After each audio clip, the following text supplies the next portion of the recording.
Bueno, gracias Juan Manuel por su plática. Pues la última plática del simposium que estamos presentando, finalmente es lo que hay más allá de los medicamentos, de los no medicamentos. Todos saber un poquito más de lo que se puede ofrecer más al paciente con infarto agudo, fuera del uso de los medicamentos en las primeras 3 horas. Nos va a dar la plática la doctora Yolanda Aburto Murrieta. Yolanda es neurólogo egresado del Instituto Nacional de Neurología, también hizo un posgrado de Neurología en Enfermedad Vascular en el Instituto de Neurología con el doctor Antonio Arauz, y posteriormente la residencia o el posgrado de Terapia Endovascular en el Instituto de Neurología, y actualmente es adscrita al Servicio de Terapia Endovascular del Instituto Nacional de Neurología. Elena.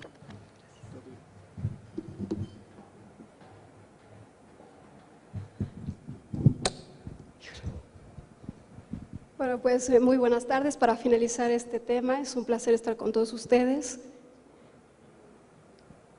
Vamos a hablar sobre el rescate vascular.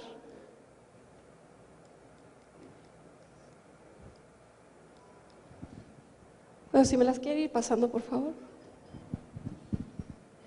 Bueno, voy a empezar con este enunciamiento que publicó Guarasch en Annals of Neurología en 1995, sobre el papel de la resonancia magnética craneal en el infarto agudo, en sus técnicas ecoplanarias avanzadas, y él enunció desde entonces, ya más de 2 décadas, que esta técnica podría analogarse a la introducción de la electrocardiografía en el diagnóstico del infarto al miocardio.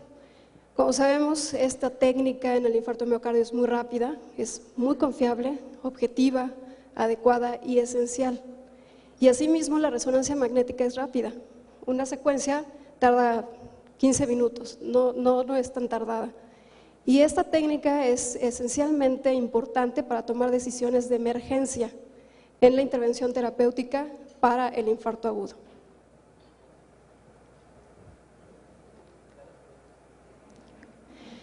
La emergencia del rescate vascular es secundaria, como ya vimos, como ya se ha comentado, a las desventajas que tiene todavía la trombolisis intravenosa.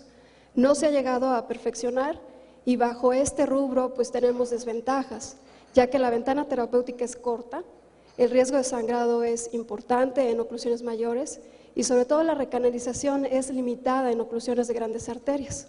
Como vemos en las diapositivas de abajo, en oclusiones en T de la arteria cerebral media, el porcentaje de recanalización es muy baja, así como en oclusiones en tándem entre la carótida interna y la cerebral media, incluso parcialmente involucro del origen de la cerebral anterior. Entonces tenemos que la terapia trombolítica intravenosa pues sí es exitosa, como ya vimos en algunos estudios, en una ventana de tiempo temprano bajo ciertas condiciones, sobre todo el sitio de oclusión y colateralidad. Sin embargo, pues es muy importante identificar qué tejido es viable cuando el tiempo es prolongado, desde que estos pacientes sí podrían beneficiarse de las terapias de recanalización tardía. Algo que ya se comentó y que es muy importante es la determinación de si existe o no penumbra isquémica. Y esta penumbra isquémica solamente se va a definir por resonancia magnética mediante las secuencias de difusión-perfusión. Y la visualización directa de la localización y extensión de la penumbra va a mejorar la capacidad y determinar qué pacientes se pueden beneficiar o no de algún tratamiento alternativo a la terapia intravenosa, más que definir este tratamiento en base a una cuestión de tiempo, en forma arbitraria. Entonces hay que fijarse más en esto, que ya se definió, un centro en donde a pesar de que se recanalicen las arterias no se va a modificar, una zona en donde hay compromiso bioenergético, y una zona en donde hay compromiso hemodinámico, y esta diferencia entre estas dos zonas nos va a dar la zona de penumbra, la zona de mismatch, que es la zona potencialmente rescatable, ya sea por cualquier técnica. Como vemos, la zona de penumbra, pues evidentemente vamos a tener mayor sombra de penumbra en cuanto el tiempo sea menor. Tenemos en menos de 3 horas el 100% de los pacientes van a tener sombra de penumbra. Sin embargo, no hay que descartar ni a los pacientes que llegan después de las 6 horas, ni los que llegan después hasta casi un día, ya que el 44% de los pacientes pueden llegar a tener zona de penumbra, tejido rescatable. Entonces tenemos que el infarto cerebral pues es un desorden heterogéneo, donde la duración de la penumbra va a variar de persona a persona y depende de varios factores. Los más importantes es la localización de la oclusión. Ay. Si retrocede, por favor. Otra más. En donde va a depender de varios factores, principalmente la localización de la oclusión, el grado de colateralidad, que esto es fundamental, y la susceptibilidad intrínseca a la isquemia, la diferencia que existe entre la sustancia gris y la sustancia blanca. Entonces tenemos, por ejemplo, este caso que es muy interesante desde el punto de vista lesión vascular. Vemos una zona oclusiva a nivel desde el segmento supraclinoideo de la carótida interna del lado izquierdo. No hay nada de llenado en este territorio, en este hemisferio, sin embargo la difusión es normal. Vemos aquí las alteraciones en forma precisa a través de la angiografía, que se trata de una disección con una imagen de doble luz y una zona suboclusiva.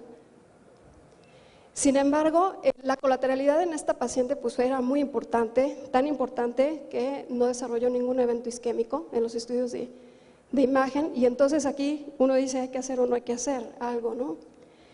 Pero hay otras circunstancias que, a pesar de que lleguen en un tiempo temprano para el manejo y a pesar de que se someta a un manejo adecuado, a pesar de todo ello, este es el caso de una mujer de 61 años con el único antecedente de cirugía ginecológica previo 2 semanas al inicio del padecimiento actual, que inicia en forma súbita con un déficit motor hemicorporal derecho y afasia mixta.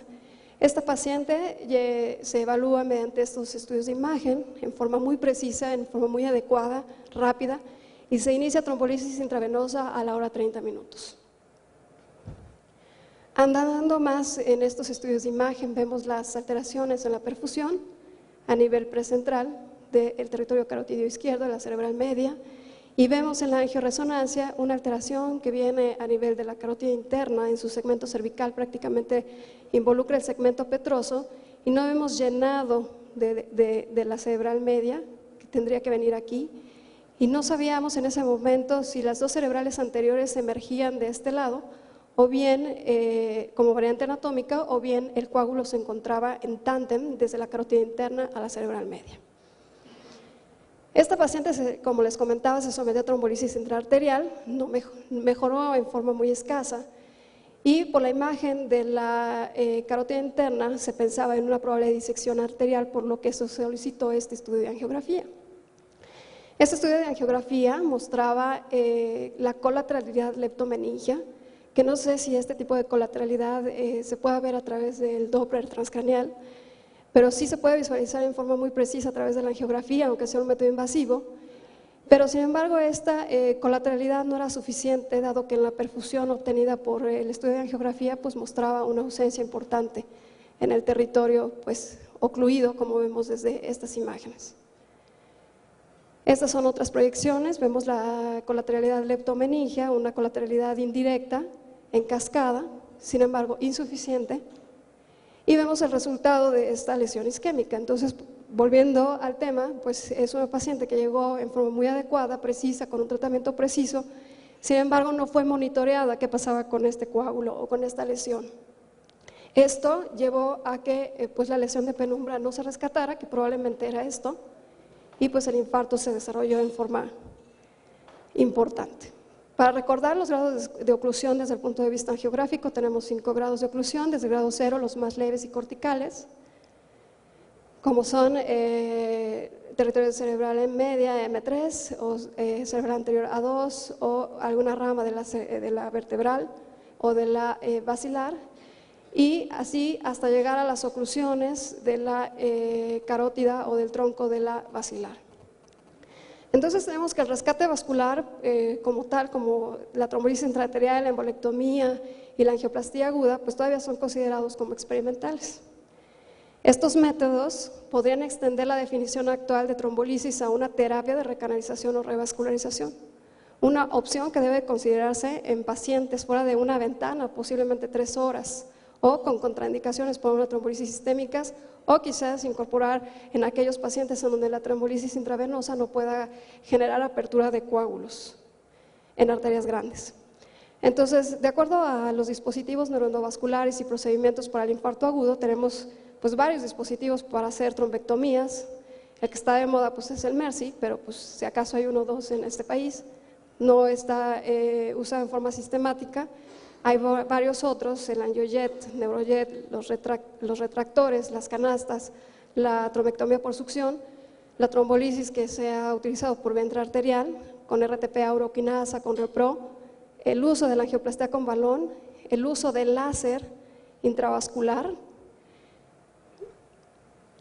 Y bueno, para mostrarles estos dispositivos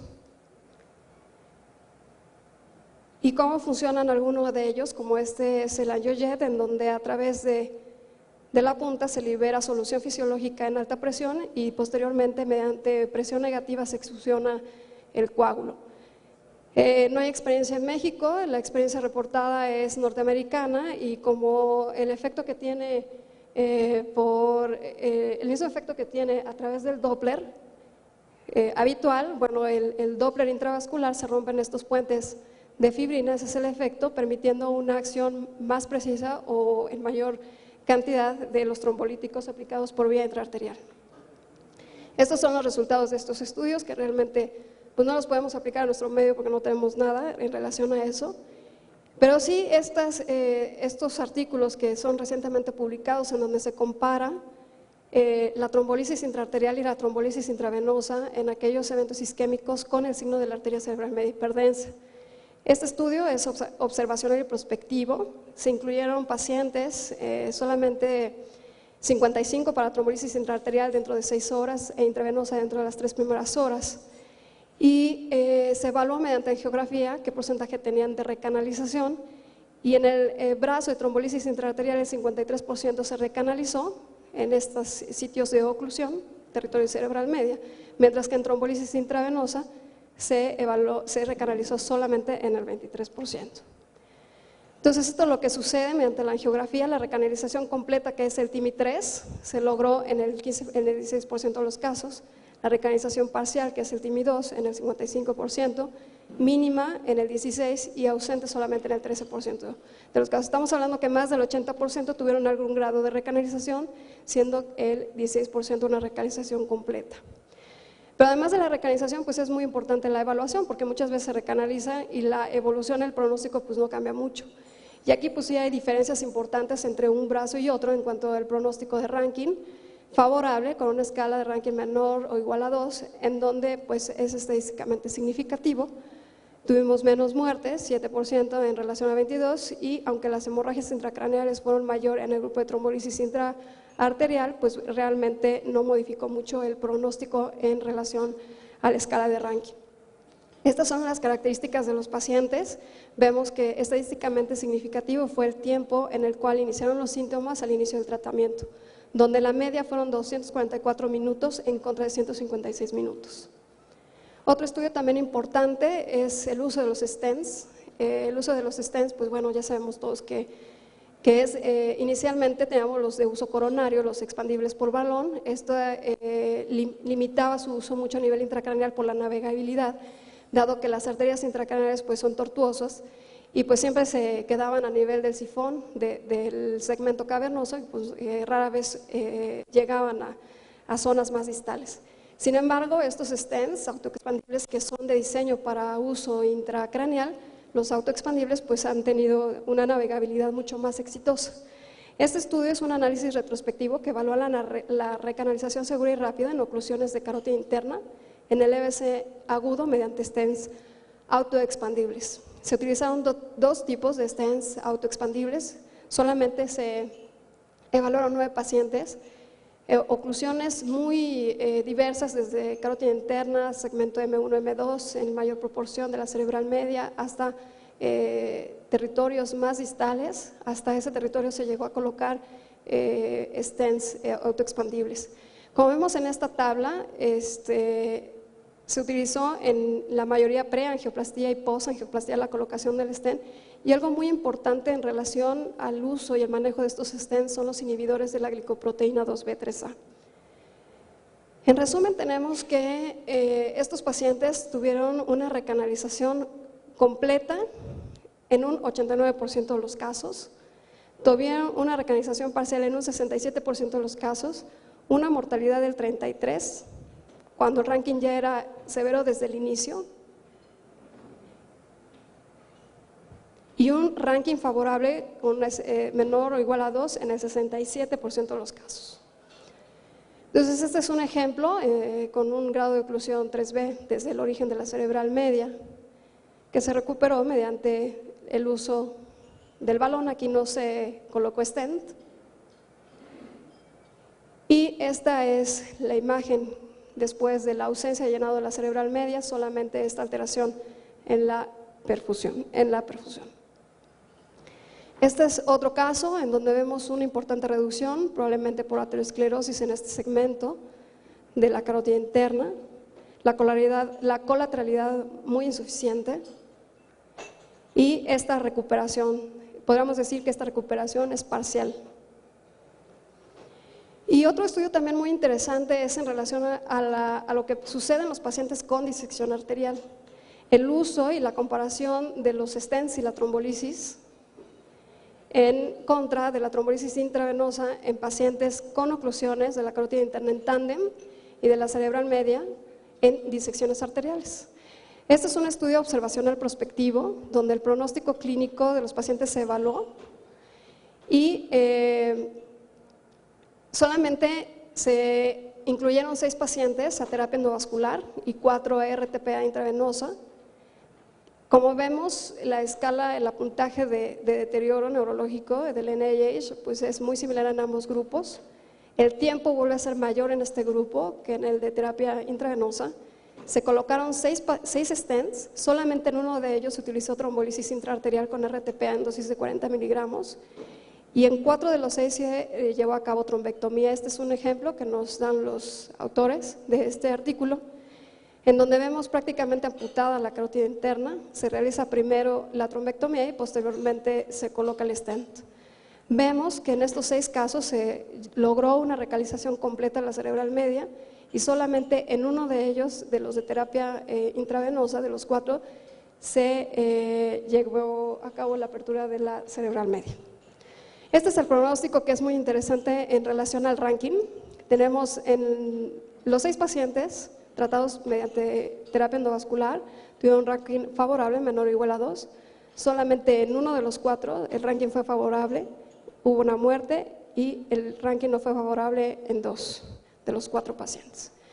Este es el primer estudio que compara el pronóstico de los pacientes con EBC isquémico secundario oclusión en tándem de la carótida interna y cerebral media por disección arterial, que compara pues, el stent y la trombolisis en relación a la trombolisis intravenosa. Pues hay limitaciones, evidentemente, no es aleatorizado y es un pequeño número de pacientes, pero pues hay mucha evidencia, ¿no? Este es un caso muy particular en donde la imagen pues fue muy contradictoria al inicio. Una mujer de 51 años con cefalea migrañosa como antecedente personal patológico. Su padecimiento actual inicia en forma súbita alteraciones en la compresión y emisión del lenguaje con déficit sensitivo motor hemicorporal derecho y cefalea, mismo que recupera íntegro en 20 a 30 minutos. Se somete a este estudio de imagen en donde el ADC no muestra ninguna alteración, así como la difusión, pero sí hay alteraciones en la perfusión. Muchas veces nos quedamos en la difusión, pero no sabemos qué pasa en la perfusión. Y una difusión normal, desde luego, no descarta una perfusión anormal. Esta paciente, a través de la angioresonancia, muestra alteraciones en el segmento cervical de la carótida interna en forma muy extensa, sugerentes con una disección arterial, 51 años. Se incluso pensó que era una migraña complicada. Ese es el estudio de la panangiografía, en donde vemos francamente reducido el calibre, alteraciones en la morfología de la carótida interna, y se realiza tratamiento endovascular con la recanalización total, la recuperación de este vaso, el rescate vascular de este vaso. La paciente, evidentemente, de la recuperación ad integrum se dio íntegra, que eso también es muy importante, no esperamos un nuevo momento para hacer alguna maniobra. Y este es el seguimiento mediante angiotomografía. Este es otro caso en donde también se hizo un rescate vascular, una lesión extensa de la carótida interna con oclusión y pseudoneurismas. A nivel intracraneal veíamos un retardo en la fase arterial en este territorio, Vamos a ver qué pasó en forma comparativa después del rescate con N. Este es el procedimiento. Esto es el resultado inmediato, el control a 3 meses con angiografía tridimensional. Y esta es la recuperación del territorio que podría haber sido,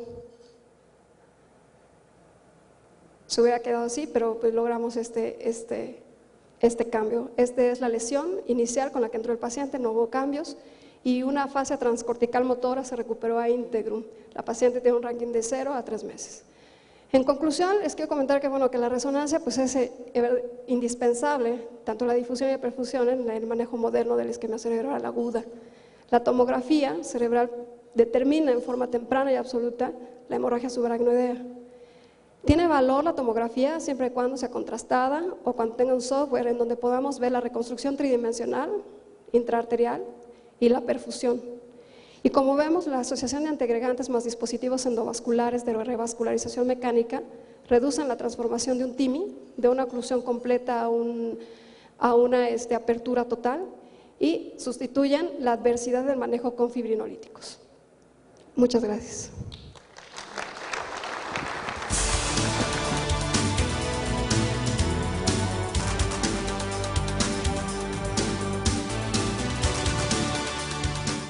Fiable, objetiva, adecuada y esencial. Y asimismo la resonancia magnética es rápida. Una secuencia tarda 15 minutos, no es tan tardada. Y esta técnica es esencialmente importante para tomar decisiones de emergencia en la intervención terapéutica para el infarto agudo.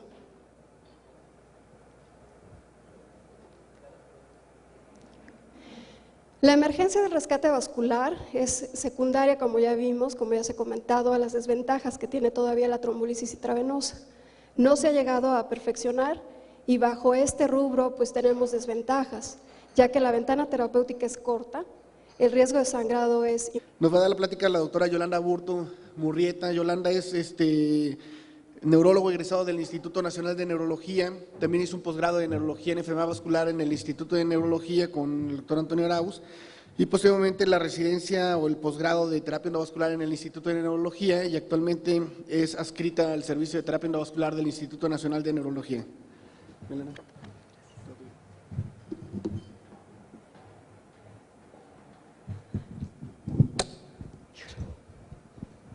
Bueno, pues muy buenas tardes. Para finalizar este tema, es un placer estar con todos ustedes. Vamos a hablar sobre el rescate vascular.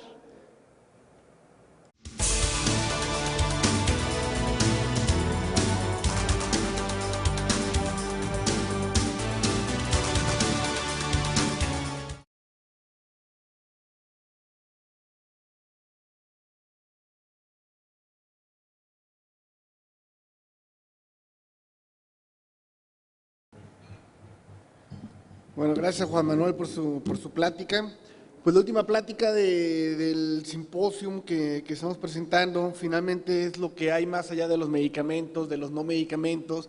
Vamos a ver un poquito más de lo que se puede ofrecer más al paciente con infarto agudo, fuera del uso de los medicamentos en las primeras 3 horas.